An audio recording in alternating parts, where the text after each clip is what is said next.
Good morning. I'm Victoria Fowl and I'm the Geography and Travel and Tourism Subject Advisor here at Pearson. Welcome to Digital Live, Enabling Education Online, delivered by Pearson. While schools and colleges are closed, Pearson have been supporting teachers and tutors in making this change to everyday teaching online and help them find their new normal. Across the day, we have been joined by educators and industry experts who have been demonstrating their experience and offering support that will help educators from both schools and colleges get the best out of their learners. Before I introduce our next session, there are some housekeeping points. All participants have the opportunity to send in questions, and during this session, we'll be encouraging you to feed back to us using the chat box. There will be an opportunity for us to answer as many questions as possible during the session, but any that we are not able to discuss or respond to, we will follow up after the event. I'm now delighted to introduce Deneen Madison from the Field Studies Council, who will talk about connecting in a crisis, Fieldwork Live, finding new ways of connecting with learners. Thank you, and over to Deneen. Thank you, Victoria, for that introduction. And it's a real pleasure being here to talk with you all about the learnings of Fieldwork Live. So thank you very much for inviting us here to speak. Now, I'm really keen that this is a nice interactive session ultimately. So I am going to be inviting you guys as participants to put your comments in the audience chat box when I pose those questions. And that really means that we can maximise and gain the most from this experience together. And I'm really looking forward to kind of hear your thoughts in today's webinar. So what we're going to be looking at in today's webinar is we're going to be reflecting on the agile learnings of Fieldwork Live, which is something that the Field Studies Council has popped together and delivered over the past 8 to 10 weeks. But we're also going to be enabling you guys as participants to really think about developing your understanding of online remote delivery and how appropriate technology to your settings can really change the way your students learn, but keeping a real focus on the pedagogy and not being overwhelmed by the technology aspect. That's kind of my aim and my drive for today's webinar. So the first thing I'd like you to do is I would like you to share some epitome words, so some words that sum up what online learning means to you right now, and you can share those in the audience chat, and I look forward to seeing those coming through.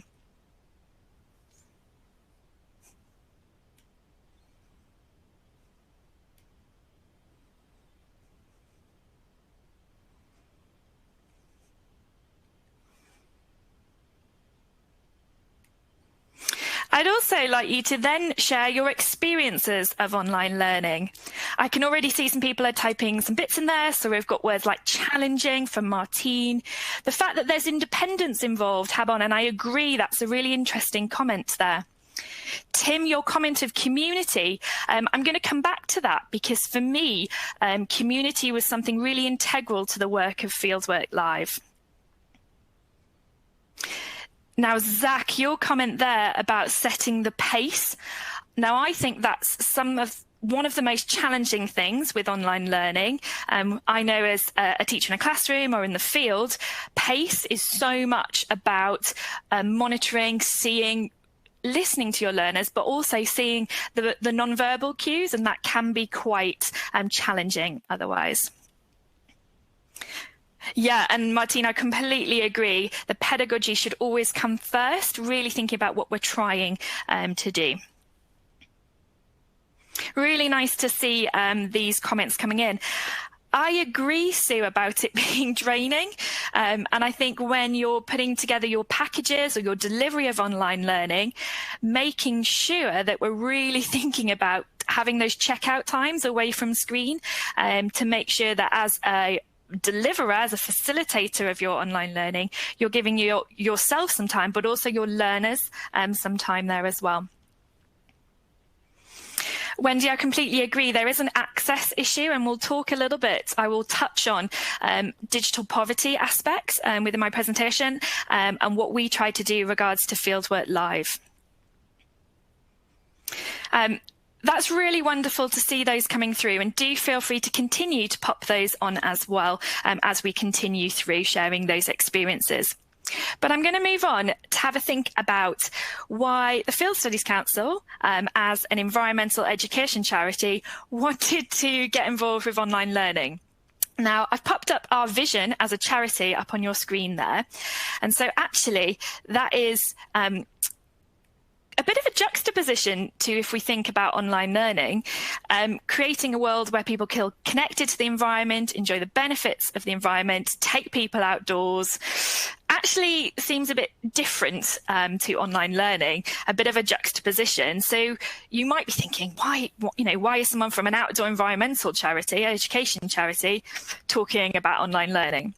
And so for us, Fieldwork Live enables us to do these things. It's really important for us as a charity to be able to broaden our reach through differing delivery channels. It's low cost, which means we are able to broaden that reach. And also it's from a environmental charity aspect, there are lower carbon than traveling. So they had lots of benefits in that sense. It also provided us a solution to cope with some of the challenging circumstances we were dealing with COVID-19. And we hoped, and this is what we were really striving for, was that we were still able to deliver interactive, personalised learning that still promoted our values of a charity. So that was our kind of the reasons why we wanted to engage with Fieldwork Live. So I'd like you just to ponder this question that's on your screen now. What do our students need and want from online learning? This was really important to us when we were developing our Fieldwork Live, because there's no point developing something and delivering something if it isn't actually what our learners needed or wanted. So I'm really interested for you to think about what you think the students out there need and want from online learning. And you can put your comments in that audience chat box. It's really nice to see those coming through.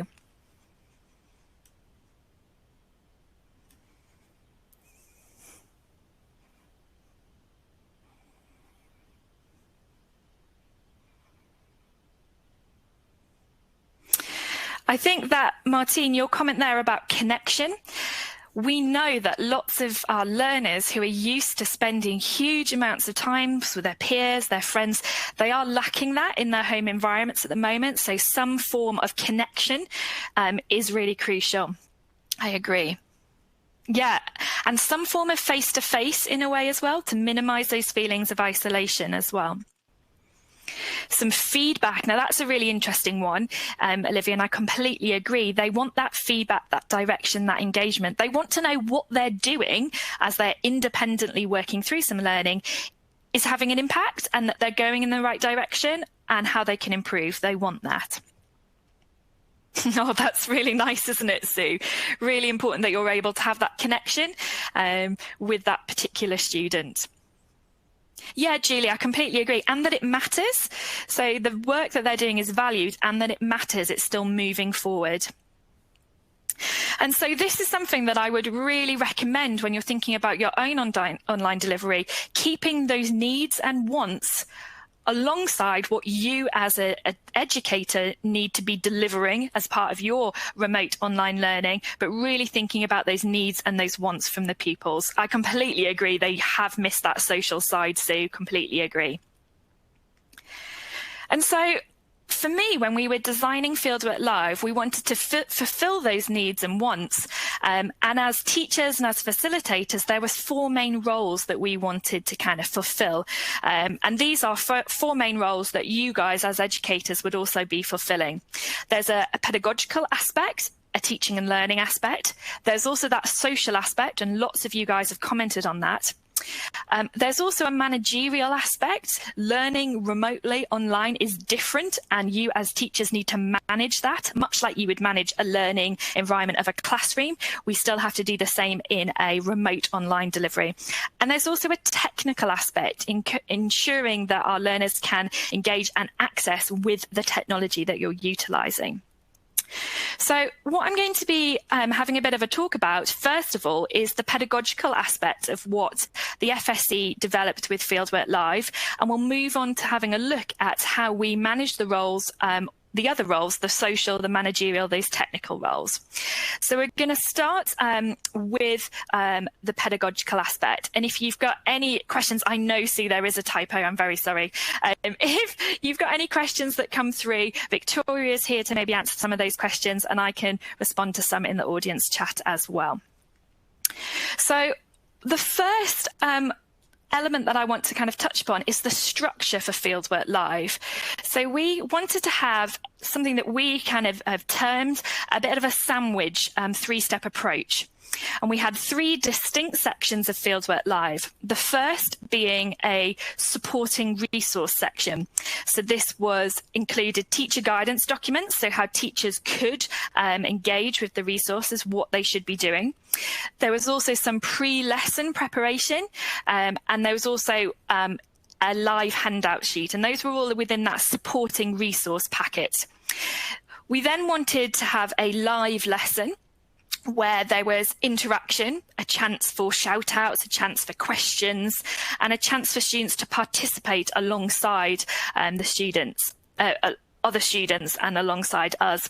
And then finally, we wanted to have a teacher-focused webinar session, so smaller numbers, but really then thinking about what they could do with their own students to follow up the fieldwork that we were doing. And so Fieldwork Live was really about supporting learners with their fieldwork skills. It wasn't about providing an alternative to the required fieldwork at GCSE or A-level, but it was about developing those skills that they needed to do. So that was really kind of our element of what we were looking at.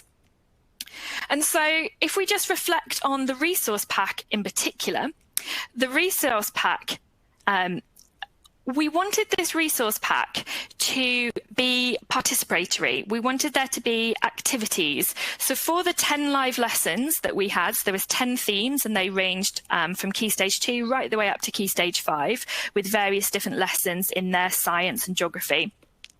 We wanted there to be participation, so activities that students would need to complete, ways of engaging with resources, building skills, and able, really importantly, to connect with their geographical skills and apply them to a particular location. So we had various different tasks within the resource pack, including online GIS resources, really crucial for geography.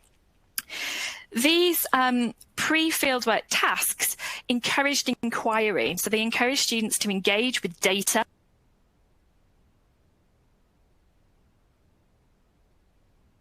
but also to analyse some of that. And that really helped to inform them to be active learners. And that was crucial to our kind of model of Fieldwork Live, is that we wanted participants to be involved, so to be able to ask really important geographical and scientific questions, pose them to the presenter, and that they could then be answered during the live lesson.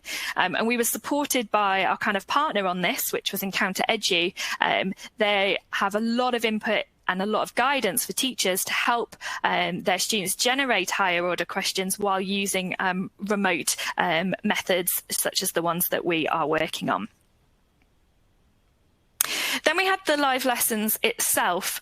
And when we were developing these live lessons, we were really wanting them to feel like FSC, to feel like fieldwork, and to feel quite personal to the learners. Now, we had huge numbers joining us on these live lessons, but we really still wanted them to feel like there was some form of kind of interaction. We didn't want them to feel like children's TV, so they were quite rough and ready. They were filmed just on people's mobile phones, and really important to us, there was interaction. So there were tasks that students were able to engage with alongside the live presenter. So for the geographers, there were things like this, a bipolar evaluation that they would complete for review that they could see out of the presenter's window, and things like that. For a science one, they had access to photo quadrats on the rocky shore, and they were performing a kind of species count and abundance from those live quadrats. And for some of those younger age groups, they took part in a pond dip live, but then they were able to draw scientific drawings of some of the organisms, like you can see from this water boatman. So it was really important to us that there was activities where there was participation, there was live data collection, and there was that opportunity to kind of work alongside the presenter. And even when it came to our primary lessons, and you can see a little image here, this is Lou, one of our presenters, she was encouraging the students to draw kind of soil profiles, and they were able to do soil rubbings in their handouts and things like that. So there was lots of nice participation.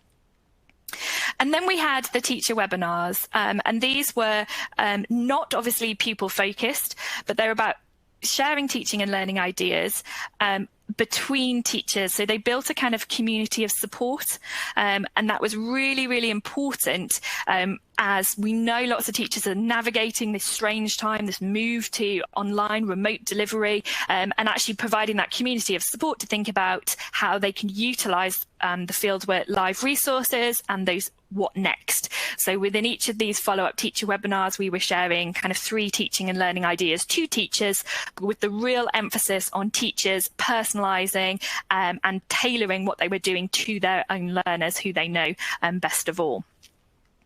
So that gives you a glimpse into the kind of pedagogy aspect of what we were doing with Fieldwork Live. What I would like you guys to have a bit of a think about is what teachers and FSC did do or could have done to connect with some of these other roles. So the social aspect, the managerial aspect, and the technical aspect within Fieldwork Live. So you can pop some comments within that chat box and really think about what we did do or what we could do, both us as teachers and FSC, within some of those roles, before I share what kind of did happen with those. So do pop those comments in that chat box.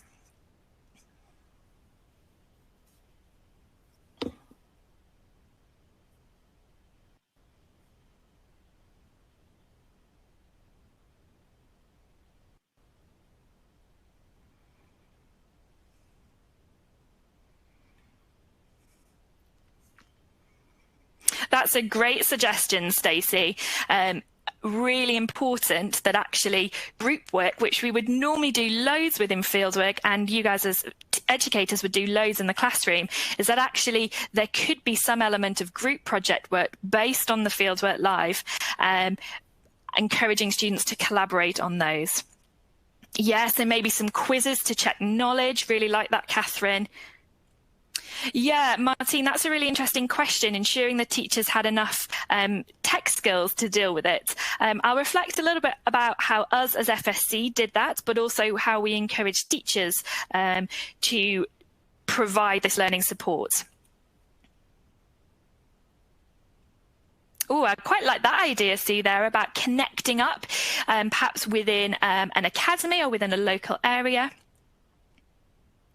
Jan, I really like that element there about having your own mini community of support alongside the Fieldwork Live running. So perhaps having something on Teams where students are able to kind of come in and have that element. I really like that. So thank you. There's some really lovely suggestions there about ways that teachers and FSC have or could have connected with those different roles. And I'm going to reflect on what teachers and what FSC did to connect with some of these other roles now as well. So this social aspect was really important to us, and one of the first ways that we wanted to kind of build and I guess foster this community of support was by using a hashtag which enabled teachers and students, if they're over the age for social media, to be able to post comments, their work up on Fieldwork Live, and to see what other people were doing as well. And I've just picked a few elements here which I absolutely loved looking at these.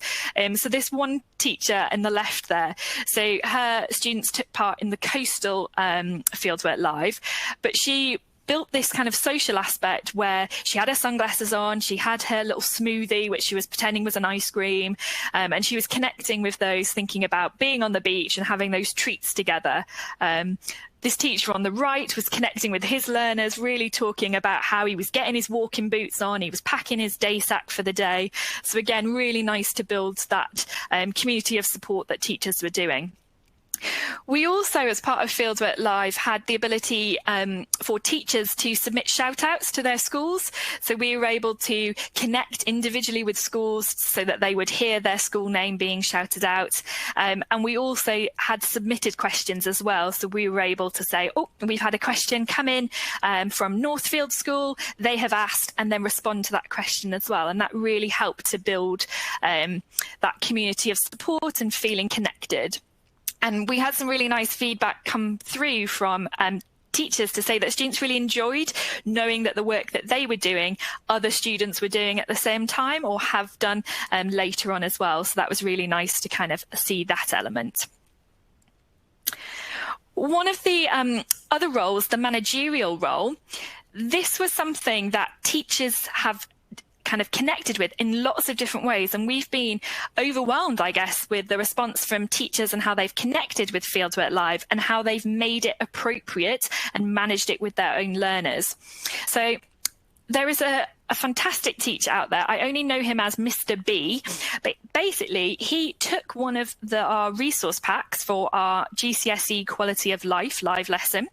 So it was a GCSE Quality of Life, Human Geography Fieldwork Investigation, and he took our story map, which was one of our resources on there, and he created a little 10-minute video recorded, and it's up on YouTube, to guide his students through some of the key elements of that secondary resource. He was able to connect it with the prior learning. He was able to connect with understanding of what their needs were, and to really help them and guide them. And it was a fantastic way of managing students' interactions with those pre-lesson resource packs. We also had teachers, and this is a biology teacher, an A-level biology teacher, who was connecting with their learners to manage their submissions for this project work. So had set specific questions that they wanted responses to, diagrams of equipment, and they were kind of guiding their learning through that, and were able to have a record of students' work submitted through their internal systems. And then also from a managerial aspect, we had schools that were connecting Fieldwork Live through their own internal systems. So it was in their school's internal kind of portals, their internal VLEs. So for students, it actually just felt part of their normal learning using their VLE. They weren't necessarily aware that they were then moving to something else, because it was managed really well by schools in that communications with their pupils. And then finally, this technical aspect. Now, we were very lucky to work alongside Encounter Edu. Now, Encounter Edu have got some fantastic resources, and I'd really recommend having a look at these, which is guidance ultimately to help teachers during school closures. So how to use teacher resources, which are up there on Encounter Edu, how to use the live lessons, and how to use multimedia, which we were really encouraging teachers to have a look at and utilise, so that both them and their pupils could benefit the kind of most with those. From a technical aspect internally, our presenters who were involved in delivery were our normal fieldwork tutors. So they're normally out on a sand dune or out in a river, and suddenly we were putting them in front of a camera. So what we were really trying to ensure was to keep tech quite low, so that it wasn't overwhelming. So we actually just used Zoom, and we connected through Zoom and broadcast live through YouTube. And so it was all filmed on mobile phones, and the only bit of tech that was kind of purchased, I guess, separately is we had wireless microphones, so that sound quality out in the field could be the highest that it could be. So those were some of those technical teacher resources, Sarah, are on the Encounter Edu website. I will pop the link in this chat box in a moment, but they're up on the Encounter Edu, and it's under the CPD resources. They're really great. I'd really recommend them. So For me, when we were developing Fieldwork Live, I just wanted to reflect on these key principles. And for me, these are the important take-homes that I would really be wanting you guys to reflect a little bit on. Is we really wanted our remote delivery to be purposeful. We wanted it to be connecting students with fieldwork skills that they had to develop and should be developing as part of their geographical and scientific learning.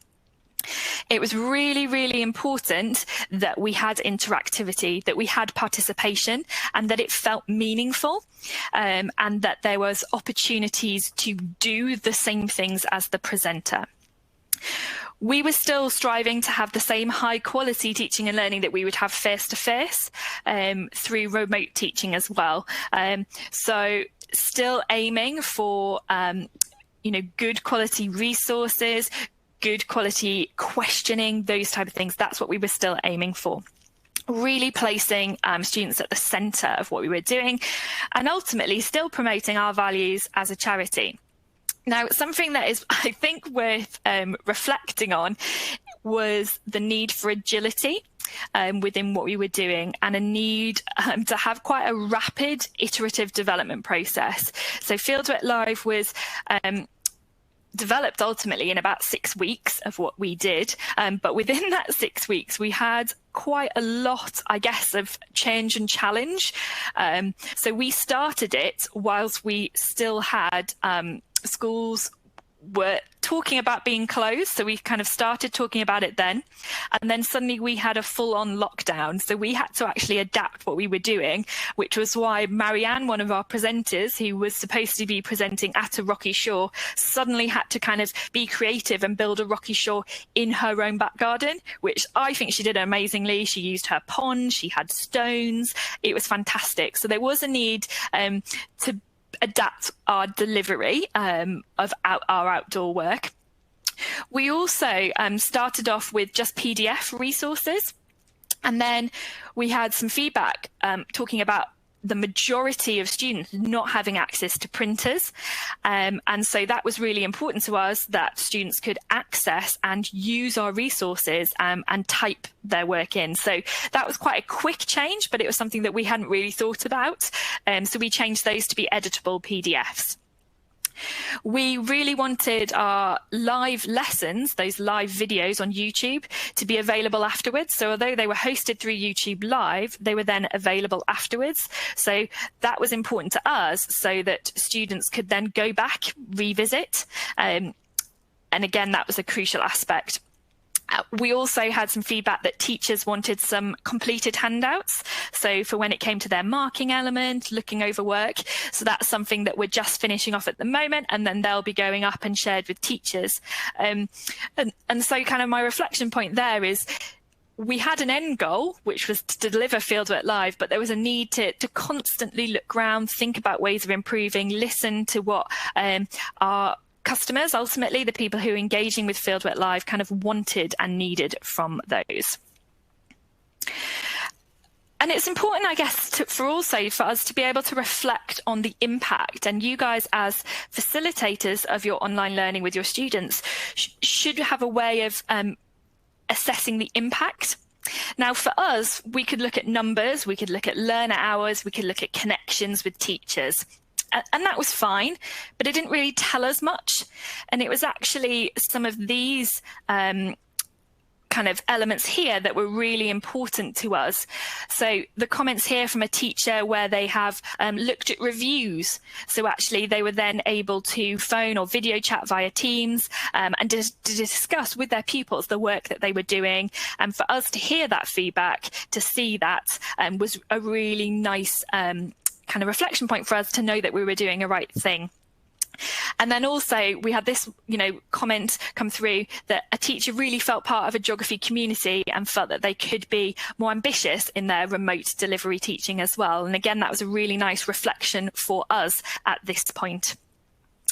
So if we go back to what FSC's key principles were, which were these, what I'm going to give you for the last kind of 5 to 10 minutes or so of this presentation is a chance for you guys to reflect on your own key principles of what your own online or remote delivery might look like. And what I'm going to be asking you guys to do is to have a think about this. Have a think about your need. What need are you trying to address with your own learners? What opportunities are out there for you to connect with remote online delivery? But also, what are some threats to that? And really think about what are your key principles. And what I'm going to ask you to do is, on a bit of scrap paper that you've got lying around, do a bit of planning now, live on this webinar. You can use the chat function to maybe ask some questions, use the peer support of this room that we've got here. I think we've got about 80 or so participants. Use that peer support, use Victoria and I. And also, whilst you're doing that, to share them when you're done up on that link at the bottom. So this is a Padlet link, and what this will enable us all to do is to see each other's work, so we can do a bit of collaboration ultimately. So I'm going to give you a little bit of time now to plan this on a bit of scrap paper, ask questions if you need to, and then once you feel you're at a good stage, you can share that up on that link at the bottom there, and then we can all see the planning and development work that you're doing with your own online learning. So I'm going to give you that time now. If you have any questions, you can pop those in the audience chat, and then you can post your pictures, your comments up on that collaboration page up on Padlet. Okay, so I'll come off the mic for a little bit, and I'll let you do some of that planning and type those questions in that box, and Victoria and I will respond to those questions.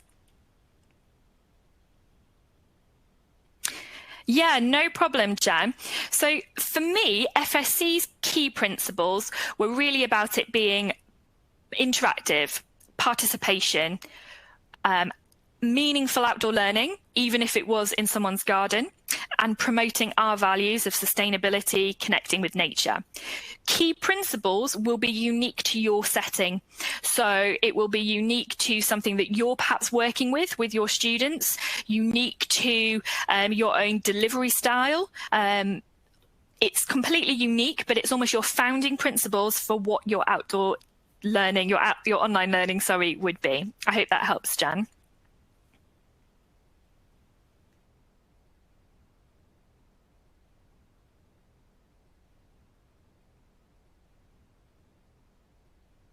I'm just going to load up the Padlet collaboration page on my device here, so I'll be able to see the work that you've got coming in as well. Thank you.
It's really nice to see some of those planning coming in up on the Padlet.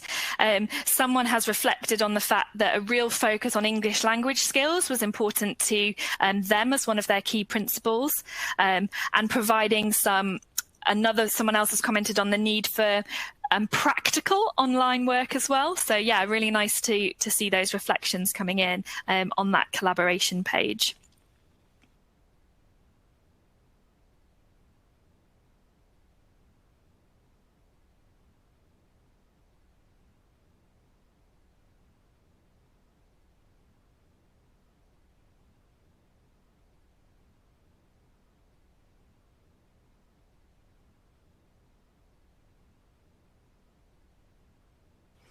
Related to that online work for practical subjects, not a practical subject, but it was a practical skill.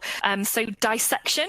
And I saw a fantastic teacher who'd taken the principles of Fieldwork Live and applied it to Anatomy Live, and they were doing a dissection like they would in the classroom. Now, unfortunately, the students weren't able to dissect, but they were able to watch that video of their teacher dissecting, and that was really a great way of connecting with something which is a particular practical element of a science subject.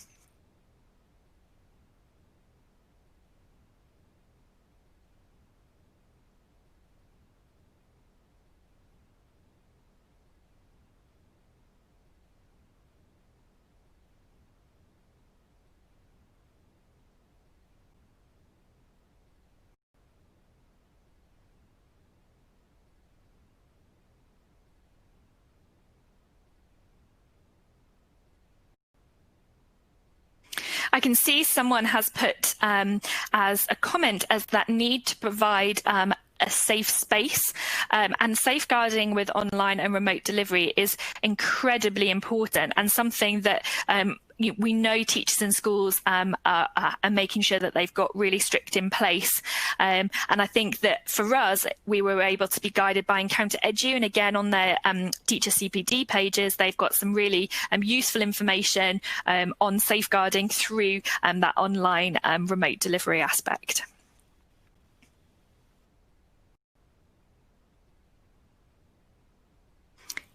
Yeah, so that fits into what you've just said there, Jamie, in the chat box about Zoom and not being appropriate to use in your setting due to safeguarding concerns, but actually pre-recorded videos. But I would really suggest and recommend, I guess, is encouraging an element of interactivity by perhaps asking your students to submit questions prior that they have, so that you're able to respond to those questions within your pre-recorded session. I think that could be a really nice way around that element.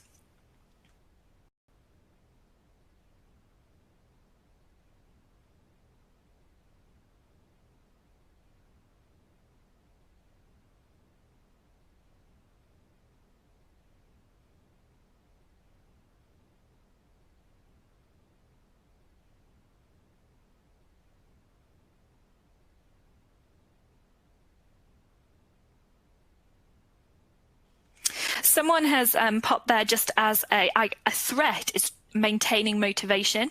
I think if anyone has got any tips for maintaining motivation in an online environment or remote learning environment with their learners, please pop those comments in the audience chat, because I think that that's something that we're all navigating, is how do we motivate learners to keep on track, keep being independent learners. So popping your comments in that chat box would be really helpful, I think, for our group here.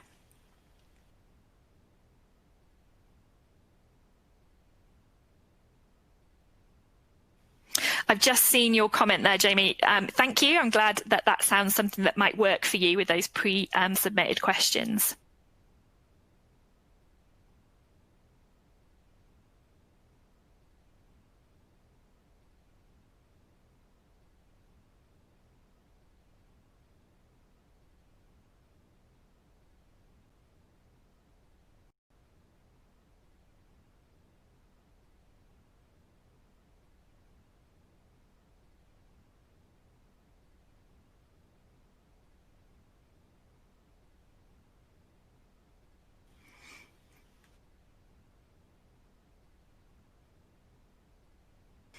Yeah, I really like that potential impact of gamification.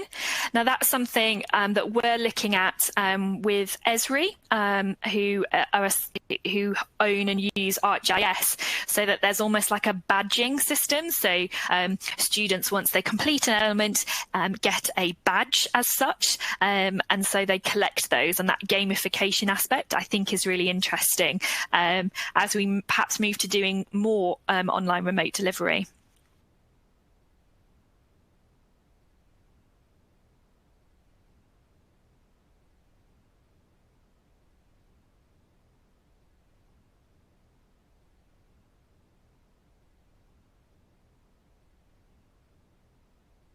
I can see lots of fantastic collaboration and comments, and I hope you're all engaging and utilising what's on the Padlet there. This is ultimately your 1 minute warning for if you've been working on paper and you're going to take a photo and upload it to the Padlet. Please do that now so we can all see your planning ultimately.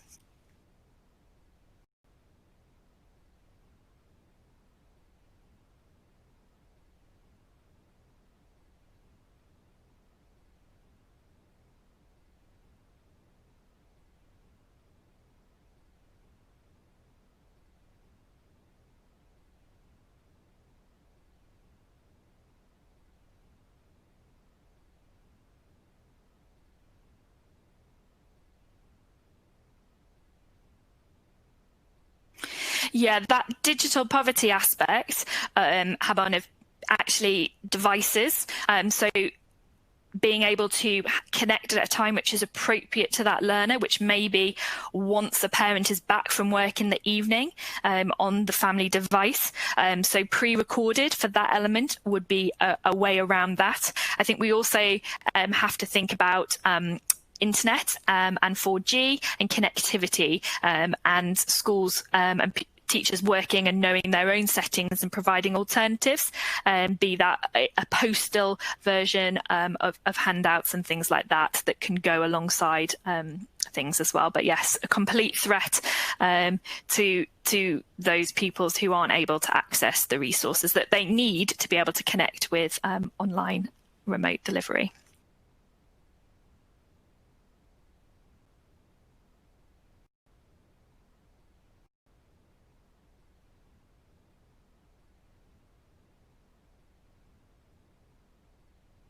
So thank you very much for sharing that collaboration, that planning. I hope that was useful, that time set aside to really think about what your key principles are, what need you're trying to address in your own online delivery, to really think about you moving forward, using some of the reflections that we had on some of those teacher roles. The last little bit that I'd like us just to finish off is some reflection, and you can pop your comments in the audience chat for this.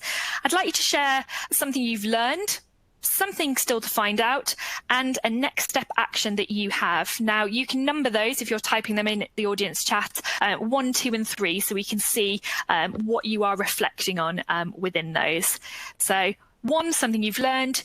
2, something still to find out. 3, a next step action. And you can pop your comments in the audience chat.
Yeah, and I would really recommend, Wendy, just try on something small. Aim to do something quite small, quite focused, and try it, and then learn from that.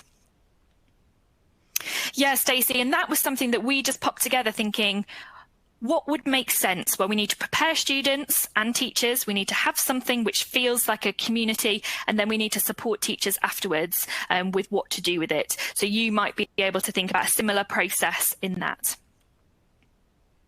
I think we've probably got a minute more before we have to finish off, so I'll let you get those comments in. I'd like to say thank you very much. It's really nice to have engagement through the chat, through that Padlet. So thank you very much, and I hope this was useful. Have a lovely rest of your conference.